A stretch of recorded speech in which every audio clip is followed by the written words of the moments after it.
Hey everybody, I just wanted to give you a quick tutorial on how to read tabs. We're gonna start with beginner level, go to a more intermediate, and then finally get to an advanced version. So let's take a look at tabs. This song, Big Rock Candy Mountains, this is an old traditional tune. Just before you even get into what's happening here, we've got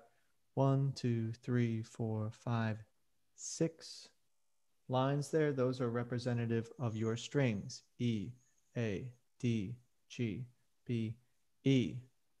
So some people might think that it kind of seems like it's reversed based on, low E string being down here, high E string being up there. But actually, what happens is when you're first starting out on guitar, you end up looking a lot at your strings. So what ends up happening is you are moving that guitar kind of upwards, and it turns out that that low E string is in the bottom of your field of vision there. So that's why we're organized thusly. Elephants and donkeys grow big ears. E, A, D, G, B, E. So strings are going to be going horizontal. You want to pay attention to vertical movement within these numbers because that tells you that you are changing strings. Let's say the first note here. That looks to be a 0, otherwise known as an open string. And that 0 happens to be on string number 2. That's the B string. And then your next note would be, looks like a second fret on the G string. So you'd play open B and then second fret on G, continuing on like that, just like you would read a book from left to right. So moving ahead, we've got quarter note stacks. Most of the time, your thumb is going to be taking care of that accompaniment, like the chords in the background. You're not really playing full chords, but you are implying them with single quarter notes there. Melody is usually going to be on the top 3 strings, G, B, and E. So our first stack is an open G, third fret on the low E. Next stack is an open G, open D string. So that's how you kind of read that through. If you move on ahead here, we come across to a couple of different things here. First, I want to get to what this means. If you've ever done piano or violin before, you recognize that those double dots as a repeat sign. So you're playing through the song, going to line 2. Here I go at the first ending, and I'm going to play to the repeat. Then I'm going to go back, playing into line 2. I am not going to play this first ending again. I'm going to, from here, skip down to ending number 2 and finish out the song like that. So we've got a repeat, but we have 2 different endings.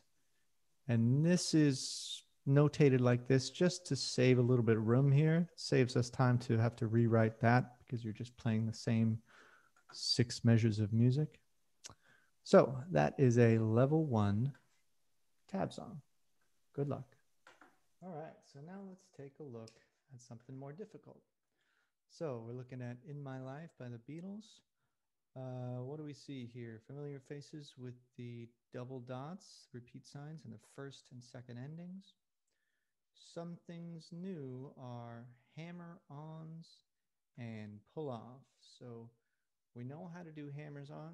They're just notated with a little slur above those 8th note pair. So a low note to a high note is a hammer-on. High note to a low note, that's a pull-off.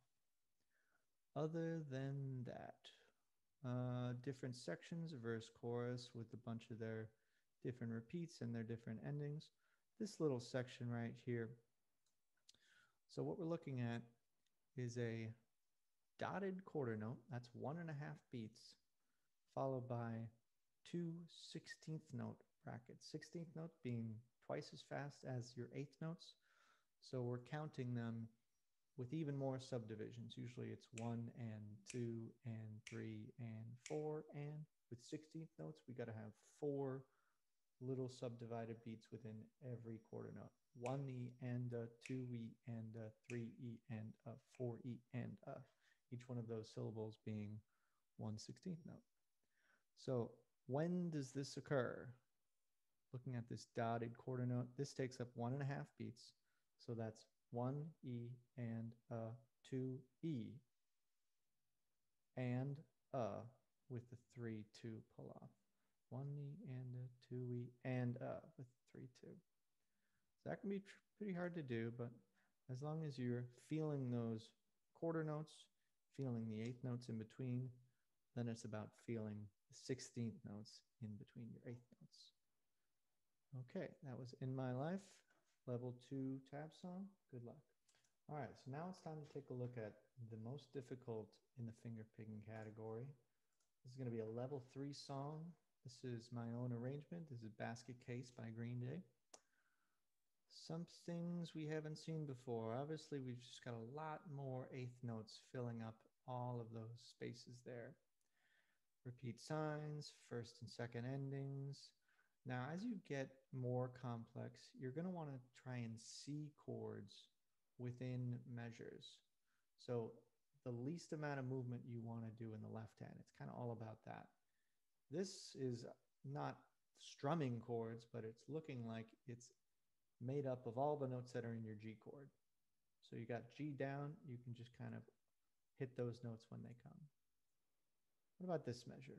We've got a 0 on A, a 1 on B, a 2 and 2 on D and G, respectively. So if I put those numbers together, that looks a lot like an A minor chord.